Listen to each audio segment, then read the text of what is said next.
I do actually want to talk about going back to Cyprus, because obviously, I don't know if people know, but Akrotiri is the RAF base.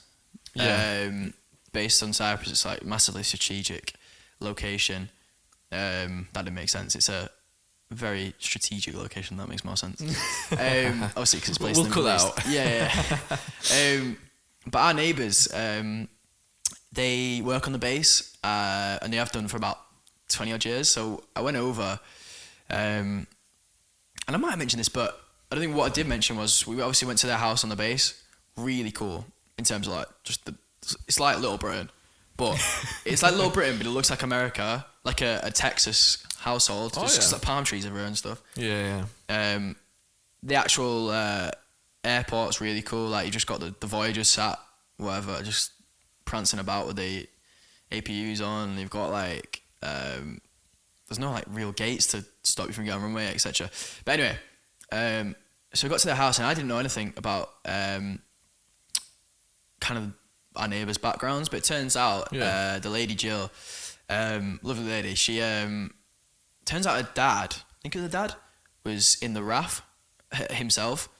Obviously was based out of Akrotiri for a couple of years, but that has no correlation as to why they ended up there, which is quite cool. Right. I guess it goes in circles. But so we sat in the house and she was obviously telling me about it, and she just kind of walks over to the bookshelf, pulls out a book, gives it to me, and on my lap, and she goes, "Oh, this is his logbook." And she didn't know about flying really. Yeah. She didn't really know anything about flying other than she's a bit of a plane spotter, obviously, because she was on base and stuff. Yeah. And she's got the fighter jets coming over. But in terms of actual flying, she didn't really know much about it. And she just whacks this book on my lap. She goes, "Have a look at that." And it's a dad's logbook from World War II. I think World War II. And unbelievable. Like I felt like I was sure I'm wearing them Mickey Mouse white gloves on. You know what I mean? And when you're touching it kind of thing. Yeah, I was just like, "Bro, don't rip it. And I was just going through it, and basically what she was explaining was that he'd been, he'd obviously joined the RAF as part of the war effort, but what had happened was he'd been sent out to America quite early on to train them all. So he was training the Americans? No, you think he was training the British, but in America. He was training somebody, anyway. But she was like, I didn't understand why. She was saying to me that obviously in the past she was like, why?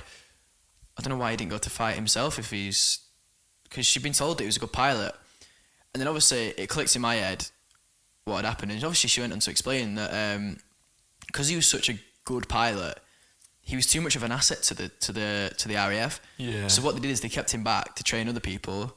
Yeah. And then sent the disposable, as bad as it sounds, like the young kids off, to go fight instead, because obviously if he'd gone and fight, and they're losing the good ones that can't really train. But this logbook was fascinating. Like you could kind of see his first training flights all the way to kind of his across like a 6-year period as well. It's not long, and you could see his training flights out of I forget what base it was, but somewhere down south, and you could see him training, and then within about 40 hours he was obviously training other people, and you could just see it was almost like you were reading it, and it was almost like he'd go up with somebody, come back down,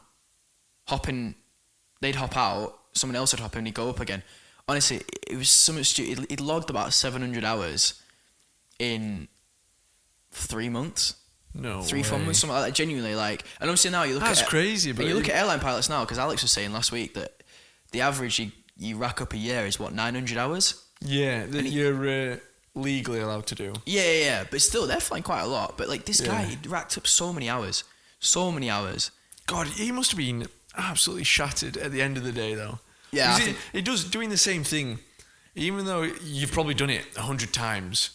You do get tired, especially if you've got new students. You got to. Yeah, but think about the planes they were flying as well. I bet physically they were exhausting. Oh yeah. And mentally as well.